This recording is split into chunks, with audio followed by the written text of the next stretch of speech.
Brought to you bye रजनीगंधा।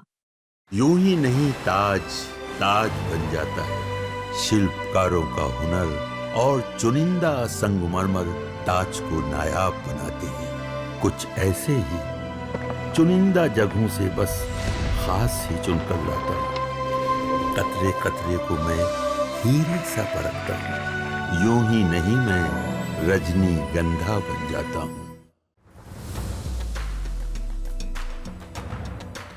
बिहार विधानसभा चुनाव से पहले आज कांग्रेस की पटना में CWC की बैठक हो रही है, जो बिहार में आजादी के बाद पहली बार हो रही है, जिसमें शामिल होने के लिए कांग्रेस के तमाम कद्दावर नेता पटना पहुंचे। चुनावी साल में कांग्रेस दिल्ली से पटना के बीच की दूरी को पाटने की कोशिश कर रही है। कांग्रेस अध्यक्ष मल्लिकार्जुन खड़गे जब पटना पहुंचे तो एयरपोर्ट पर उनका स्वागत करने के लिए भारी संख्या में कांग्रेसी कार्यकर्ता मौजूद नजर आए, जिससे वहां की स्थिति हंगामे में बदल गई। जुबान से खड़गे जिंदाबाद के नारे लगे, हाथों में पार्टी का झंडा और नारे लगाते कार्यकर्ताओं का हुजूम उनके स्वागत में कुछ इस कदर उमड़ा कि हालात अस्त व्यस्त हो गए। जोश भरी भीड़ अनियंत्रित हो गई और खड़गे को चारों तरफ से घेर लिया। हालात ऐसे बने कि मौके पर मौजूद बिहार पुलिस और CISF भीड़ को नियंत्रित करने में नाकाम नजर आई। आखिरकार जैसे तैसे कड़ी मशक्कत के बाद उन्हें बाहर निकाला गया।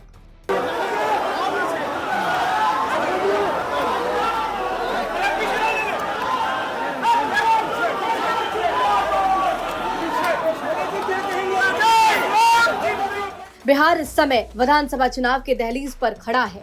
चुनाव का ऐलान होने में अभी कुछ ही दिनों का वक्त बचा है।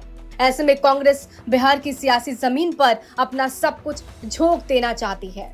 यही वजह है कि कांग्रेस के तमाम बड़े नेता राज्य में पहुंच रहे हैं और सियासी समीकरण को साधने में लगे हैं। साथ ही जमीनी स्तर पर पार्टी को किस तरह से मजबूत करना है, उसकी भी कोशिश लगातार की जा रही है, क्योंकि पार्टी लंबे अरसे से बिहार में मजबूती के साथ नहीं दिखी।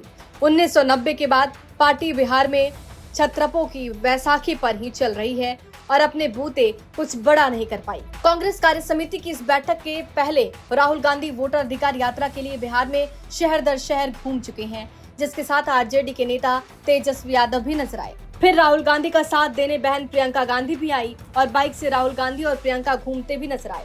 उसके बाद ये पहला मौका है जब देश को ब्रिटिश सरकार से मिली आजादी के बाद इतनी बड़ी कांग्रेस बैठक बिहार में हो रही है।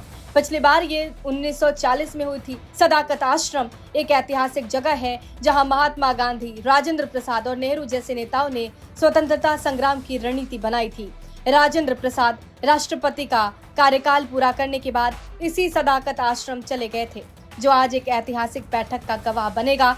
अब देखना होगा कि इस बैठक में क्या कुछ नया निकलकर सामने आता है। ब्यूरो रिपोर्ट, बिहार तक।